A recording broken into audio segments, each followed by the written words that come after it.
Hello, my name is Hakon, and welcome back to my channel and a slightly different thing today.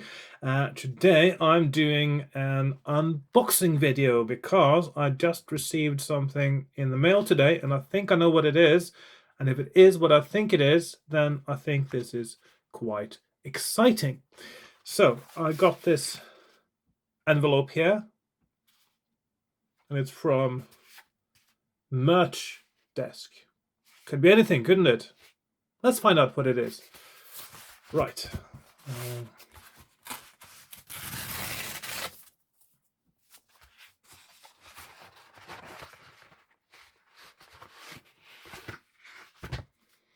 Okay, just open it deliberately that way so you can't see it right away. There's a card there. Let's see, just some paper stuff, invoice. Yeah, don't need that. Let's find out what this is. It is Loreena McKennitt, The Visit 30th Anniversary Edition. 5-disc in a little book. Now this is one of my all-time favorite albums of music, actually. And I just thought it was kind of cool to have the deluxe edition when it came out. So this should also have it's a postcard here, and it is signed in gold here by Loreena McKennitt, just initials, but still, it's a signature. And let's just see if I can open this carefully now. Yeah. I'm not going to keep it in the plastic. Some people, if they buy something collectible, they keep it in the plastic, hoping it will go up in value. I'm not that kind of collector. Also, I'm not fussed that there's a bit of a bump at the bottom there. So, what we have here, we have very nice fake marbling sheets at the beginning there, and then we have the discs, 2 discs here. So I presume that one of these discs would be the let's see what it says here. So The Visit, that's the original recording, but it's a 2004 remaster. It doesn't have any additional songs on it. It's the same set of songs as you'd expect from The Visit. So All Souls Night, Bonnie Portmore, Between the Shadows, Lady of Shalott, Greensleeves, Tango to Evora, Courtyard Lullaby, The Old Ways, and Cymbeline. So, and then we have CD2, which is a radio broadcast from 1992 from CBC, so Canadian Broadcasting Corporation, I presume. Playing some of the songs from The Visit and also some older ones like Stolen Child, I can see there. Standing Stones from the earlier albums.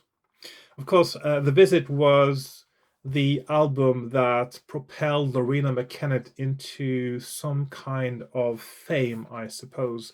Although she didn't have any big hits with The Visit, it was the album that brought her to the attention of more music lovers. It has some absolutely cracking good songs, and All Souls Night, the first track of the album, is one that really sort of pulls you in. And when you hear it the first time, it's quite a special experience because it's something special about it. And it was very different to anything else at the time. CD3 has an interview, half-hour interview with Loreena McKennitt and a roundtable discussion, it looks like.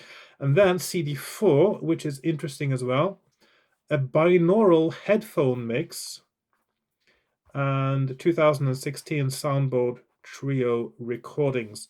So it's got a binaural mix of The Visit, which I'll be quite keen to listen to on my headphones. Now, The Visit is really well mixed to start with. It does sound great on headphones, but I'm curious to see what they've done with a binaural mix. Since I like listening on headphones.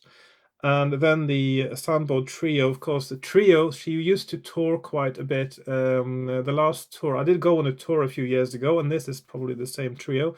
So it was just a trio performing the songs of Loreena McKennitt, and it's quite a And when you strip down the arrangements, of course, the songs sound really great because they're really good songs, and you don't need a lot of extra stuff.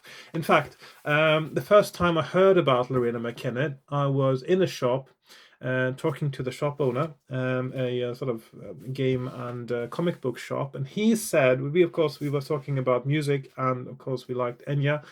And me and a friend of mine, we sort of mentioned Enya Enya was mentioned in some context, and then he said that if you like Enya, you are really going to like Loreena McKennitt, because unlike Enya, she doesn't do any of all this 100 voices layering trickery. There are no synthesizers. Enya's music, of course, is full of synthesizers, which is fine. And she also uses lyrics from Shakespeare, he said. So that means he was referring very specifically to this album, The Visit, because I believe that is the first album she did when she used Shakespeare for lyrics. There's been a few other songs, not many, but a few. And then he said he recommended that, and I forgot about it again for quite a while. And then it was, I think, the year after, possibly, or 2 years after, that I went on a study trip to York in England. And when we were on a bus, we were going to Haworth, which is the birthplace and the residence of the Bronte sisters in the Yorkshire moors.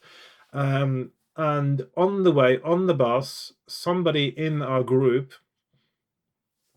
had a tape that they gave to the bus driver to play on the bus. And that tape was The Visit. It was this album.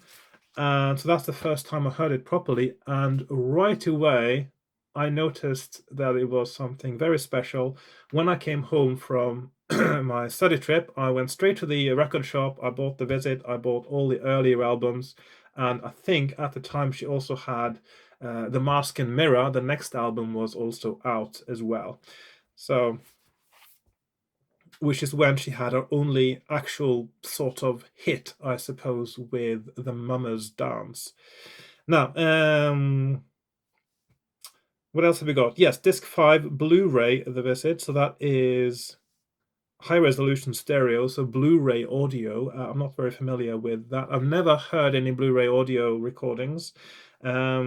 I'm usually of the opinion that it doesn't matter so much once you get past a certain bit rate, but if you have a good headphones or a very good system, of course, this is in fact mixed in Dolby Atmos. And if you don't know what Dolby Atmos is, it is a system where you have, well, first of all, let's take surround. So you have 5.1 surround.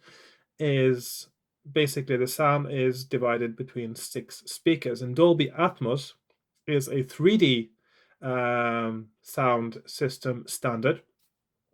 And I think you have something like, is it 70-ish kind of speakers, and in a sort of a hemisphere around you. So if you want a sort of a complete Dolby Atmos system, you have all these speakers. You have exactly that number of speakers actually in the room around you. Of course, the thing about Dolby Atmos is that it can be mixed down very easily to any other standard, but in a Dolby Atmos mix, you can actually specify that something is supposed to be exactly this volume for each speaker of all the different ones. So it's quite a complex thing, but this is one of the new standards that is going to be used for computer games, movies, and has been used actually for a while now. And if you hear anything that isn't Atmos, it is because it's been mixed down to a surround or stereo mix, and it'll still sound good, and you can still get some of that positional information that you get in an Atmos system. But it's so it's quite an amazing thing, actually. So yeah, I'm actually more excited about a binaural recording, to be honest. So we have, in addition to the CDs in here, or the discs, I should say, we have a little book in the middle here, and different pictures and information about the record, the recording process, it says here, touring and performances, etc., etc. Then we have the sleeve notes here for the visit. So this is just like the original CD version, except it's changed the format and it's a bit bigger with the lyrics from the songs. And this is exactly the same as the sleeve notes for the original. It looks very familiar to me. And then we have more information about the specific recordings here, the different discs. And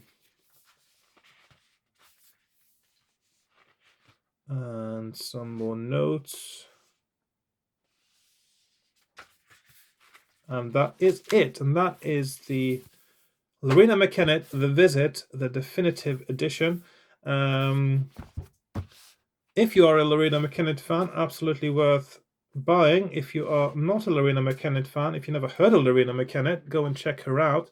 Now, she has been running her own record company, Quinlan Road, because well, I suppose there were many reasons, but she wanted to. The thing is, she started out in the 80s, and at the time, record companies were quite fierce when it came to giving really draconian terms in contracts to new artists. Basically, a lot of artists, they signed over their copyrights to. Many artists starting in the 80s signed over their copyrights to greedy record companies, and they had to fight for them in court later to get those rights back. Basically, artists ended up with very little, and record companies made the most money from the artist, even quite great ones. So, this is something that Loreena McKennitt, being quite business savvy, it seems, didn't really want at all. She felt like she was losing out completely with whatever contracts were offered her, and so quite early on she decided to do her own thing, even though it meant more work. So she would organize her own record company. She would do a lot of the admin. She would, of course, then be in charge of the recording process. She would own her own masters right away, because usually when you have a recording studio and a record company behind you, it's the record company that will own the master tapes. You may own your writer's credit if you write the songs, but of course you have a publishing deal, and so you've signed over a lot of the value of that to your publisher, which is usually your record company as well. And of course, then if you only have your recording, of course, which is your mechanical rights. But the thing is that you end up with a very, very small part of what the music is worth if you, in those days, if you went through the record company. So they might give you some nice promises and give you a lot of upfront cash just to show how sincere they were, and then you would make you sign. They would show you the cash first, and then they would make you sign a really rotten deal that left you with maybe 10%, if you were lucky, of what your music actually made. So yeah, good old days. So Loreena McKennitt didn't want any of that nonsense, and she went off and did her own thing. And I think it served her well, because the thing is that her music is a little bit niche, and you can imagine that some record companies wouldn't have felt that the sales numbers really reflected their how much they put into it, or rather they didn't think they could make enough money from it, and so she might have got booted out. So in a way, she's been an independent artist in many ways, I suppose, ever since the beginning, and she's done rather well out of it. So, which is good.